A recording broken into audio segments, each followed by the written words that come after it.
നമുക്കിന്നൊരു തേങ്ങ വറുത്തരച്ച വങ്കടക്കറി ഉണ്ടാക്കിയാലോ. ആദ്യം വങ്കട മീൻ നന്നായിട്ട് വെട്ടി കഴുകിയെടുക്കുക. വങ്കട കഴുകുമ്പോൾ അതിൻ്റെ സൈഡിൽ ചെറിയ 2 മുള്ളുണ്ട്, അത് കയ്യിൽ കുത്തിക്കയറാതെ ശ്രദ്ധിക്കുക. ഞാൻ വങ്കട മീൻ നന്നായിട്ട് കഴുകിയെടുത്തു. എനിക്ക് ഭയങ്കര ഇഷ്ടമുള്ളൊരു മീനാണ് ഈ വങ്കട. ഇതിപ്പോൾ ചെറുതാണ്, വലിയ വങ്കടയൊക്കെ കിട്ടുവാണെങ്കിൽ അതിൻ്റെ മാംസത്തിനൊരു പ്രത്യേക ടേസ്റ്റാണ്. അപ്പോൾ എൻ്റെ അമ്മൂമ്മ സ്ഥിരമായിട്ട് ചെയ്യാറുള്ള റെസിപ്പിയായിരുന്നു ഈ വങ്കട ഇങ്ങനെ വറുത്തരച്ച് കറി വയ്ക്കുന്നത്. തേങ്ങ വറുത്തരച്ച് വെക്കും, കുടംപുളി ചേർത്തും വെക്കും, അല്ലാണ്ട് വാളൻപുളി ചേർത്തും വെക്കും. എങ്ങനെ വെച്ചാലും ഈ മീനിന് ഭയങ്കര ഒരു ടേസ്റ്റാണ്. അത് എത്ര പറഞ്ഞാലും മതിയാവില്ല. ഞാൻ വങ്കട എത്ര ചെറുത് കണ്ടാലും മേടിക്കും, എത്ര വലുത് കണ്ടാലും മേടിക്കും. അപ്പോൾ വങ്കട നന്നായിട്ട് കഴുകിയെടുക്കുക, തൊലി ഉരിഞ്ഞെടുക്കുക. തൊലി ഉരിയുമ്പോൾ ചിലപ്പോൾ സൈഡിലെ മാംസമൊക്കെ അതിൽ വിട്ടുപോകും, അത് ശ്രദ്ധിക്കുക. പ്രത്യേകിച്ച് ചെറിയ വങ്കട തൊലി ഉരിഞ്ഞെടുക്കുമ്പോൾ സൈഡിലെ മാംസം വിട്ടു പോകാറുണ്ട് അതിൻ്റെ കൂടെ, അത് നമ്മൾ ശ്രദ്ധിച്ചെടുക്കുക. അപ്പോൾ മീൻ നന്നായിട്ട് വെട്ടി വൃത്തിയാക്കിയിട്ട് നമുക്ക് തേങ്ങ അരച്ച് നല്ല അടിപൊളിയായിട്ട് വങ്കട കറി വയ്ക്കാം. ഞാൻ സാധാരണ വങ്കടയുടെ തലയും എടുക്കാറുണ്ട്, തലയാണ് എനിക്ക് കൂടുതൽ ഇഷ്ടം. അപ്പോൾ ഞാൻ തലയിലെ ചെകിളയും അതിൻ്റെ കുടലും വേസ്റ്റും ഒക്കെ മാറ്റി കളഞ്ഞിട്ടുണ്ട്. ഇനി വങ്കട നന്നായിട്ട് വൃത്തിയായിട്ട് കഴുകിയെടുക്കാം.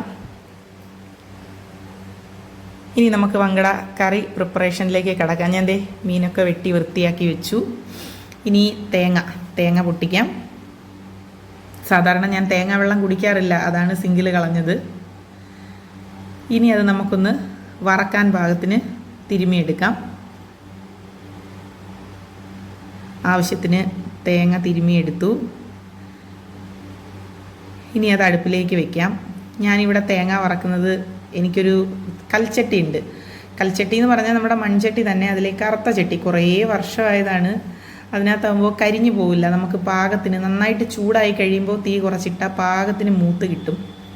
ഞാൻ തേങ്ങ നന്നായിട്ട് വറുത്തെടുത്തു. ഒരു ഗോൾഡൻ ബ്രൗൺ കളറായി വരണം. തേങ്ങ മൂക്കുന്ന ഒരു മണം വരുമല്ലോ. അത് കഴിയുമ്പോൾ അതിലേക്ക് 2 സ്പൂൺ മല്ലിപ്പൊടി ഇട്ട് നന്നായിട്ടൊന്ന് ഇളക്കുക. മല്ലിപ്പൊടിക്ക് മുളക് പൊടിയേക്കാളും മൂപ്പ് കൂടുതലാണ്, അപ്പോൾ നമ്മൾ ആദ്യം മല്ലിപ്പൊടി ചേർക്കുക. പിന്നീട് ഒരു 2 സ്പൂൺ മുളക് പൊടി. ഞാൻ സാധാ മുളക് പൊടിയാണ് ഉപയോഗിക്കുന്നത്, കാശ്മീരി ഞാൻ അങ്ങനെ യൂസ് ചെയ്യാറില്ല. എനിക്കതിൻ്റെ കളറിനോട് വലിയ താല്പര്യമില്ല. സാധാ മുളക് പൊടി 2 സ്പൂൺ, അതും ഇട്ട് നന്നായിട്ടൊന്ന് ഇളക്കുക. ശ്രദ്ധിക്കുക, പൊടി ഇടുമ്പോൾ നമ്മളെപ്പോഴും തീ ലോ ഫ്ലെയിമിൽ വയ്ക്കുക. ഇനി ഒരു 1/4 ടീസ്പൂൺ മഞ്ഞൾപ്പൊടി ഇടുക. അതും കൂടി ഇട്ടിട്ട് തേങ്ങ നന്നായിട്ടൊന്ന് ഇളക്കിയെടുക്കുക. തീ കുറച്ചിടുക, അതിൽ നിന്ന് പുക വരുന്നുണ്ട്. അത് ചട്ടിയുടെയാണ്, അല്ലാണ്ട് കരിഞ്ഞു പിടിച്ചിട്ടൊന്നും അല്ല. അത് നന്നായിട്ട് മൂത്തിട്ടുണ്ട്. ഇനി നമുക്കതിനെ ഒന്ന് തണുക്കാൻ വയ്ക്കാം. നന്നായിട്ട് തണുത്തിട്ട് പൊടിച്ച് അരച്ചെടുക്കാം. അപ്പോൾ അതവിടെ ഇരിക്കട്ടെ. ഇനി നമുക്ക് വേറെ എന്തൊക്കെയാണ് വേണ്ടുന്നതെന്ന് നോക്കാം. ഒരു കൊത്ത് കറിവേപ്പില, ഒരു 3-4 അല്ലി വെളുത്തുള്ളി അരിഞ്ഞത്, ചുവന്നുള്ളി അരിഞ്ഞത്. ഇനി കുടംപുളി. ഈ കുടംപുളി എൻ്റെ വീട്ടിലുള്ള കുടംപുളിയാണ്. ഞാനത് നന്നായിട്ട് തീയുടെ ചൂടിലിട്ട് ഉണക്കിയെടുത്ത നല്ല പുളിയുള്ളതാണ്. ഞാനതിൽ നിന്നൊരു 2 കഷ്ണം പുളി ചെറിയ പീസാക്കി മുറിച്ചെടുത്തിട്ടുണ്ട്. ചട്ടി അടുപ്പത്ത് വെച്ചു, വെളിച്ചെണ്ണ ഒഴിച്ചു, ഒരു 1/4 സ്പൂൺ ഉലുവ ഇട്ടു. ഉലുവ മൂത്ത് വരുമ്പോൾ നമ്മൾ അരിഞ്ഞു വെച്ചിരുന്ന വെളുത്തുള്ളിയും ചുവന്നുള്ളിയും ചേർക്കുക. അതൊന്ന് മൂപ്പിച്ചെടുക്കുക. മീഡിയം ഫ്ലെയിമിലിട്ട് മൂപ്പിച്ചെടുക്കുക.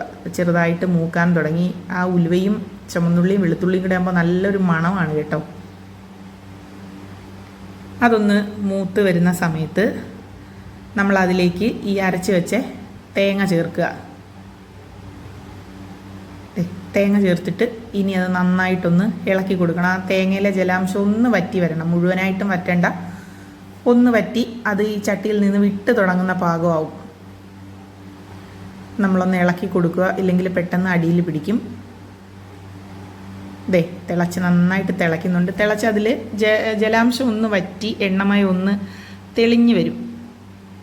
തെളിഞ്ഞങ്ങോട്ട് വരുമ്പോൾ അതിലേക്ക് നമ്മൾ എടുത്തു വച്ചിരിക്കുന്ന കുടംപുളി ചേർത്ത് കൊടുക്കുക. ഇനി ഒന്നുകൂടി ഇളക്കി കൊടുക്കുക. അതിനുശേഷം കറിവേപ്പില ഇടുക. ഇനി ഉപ്പിടാം. ഞാൻ സാധാരണ എല്ലാ കറികൾക്കും കല്ലുപ്പാണ് ഉപയോഗിക്കാറ്.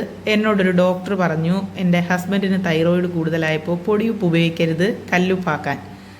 പൊടിയുപ്പ് അയോഡൈസ്ഡ് സാൾട്ട് ആയതുകൊണ്ട് അതിൽ തൈറോയിഡ് വരാനുള്ള സാധ്യതയുണ്ടെന്ന്. ശേഷം ഞാൻ അരപ്പ് കഴുകിയ വെള്ളം ഒഴിച്ചു. ഇനി നമ്മളൊന്ന് ഇളക്കി കൊടുക്കുക.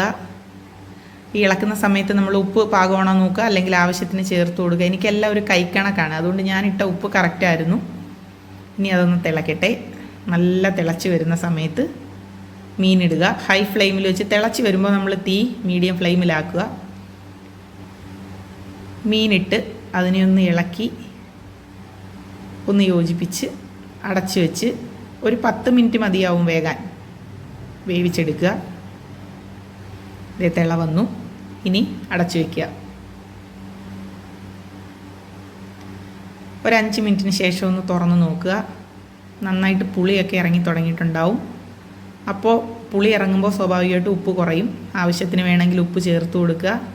ഇതേ കറി തിളച്ച് കുറുകാൻ തുടങ്ങിയിട്ടുണ്ട്. ഇനി നന്നായിട്ടൊന്ന് കുറുകി എണ്ണ തെളിഞ്ഞ് വരട്ടെ. കറി നന്നായിട്ട് കുറുകി ചെറിയ തീയിലാണ് ഞാൻ ഇട്ടിരിക്കുന്നത്. ചട്ടിയിൽ നന്നായിട്ട് ചൂട് നിൽക്കുന്നു. നമ്മുടെ വറുത്തരച്ച വങ്കടക്കറി റെഡി. ചോറിൻ്റെ കൂടെയോ ചപ്പാത്തിയുടെ കൂടെയോ ദോശയുടെ കൂടെയോ ഒക്കെ കഴിക്കാൻ അപാര ടേസ്റ്റാണ്. ഇതിന്ന് ചൂടോടെ കഴിക്കുന്നതിനേക്കാളും നമുക്ക് നാളെ എടുക്കുന്നതായിരിക്കും ടേസ്റ്റ് കൂടുതൽ.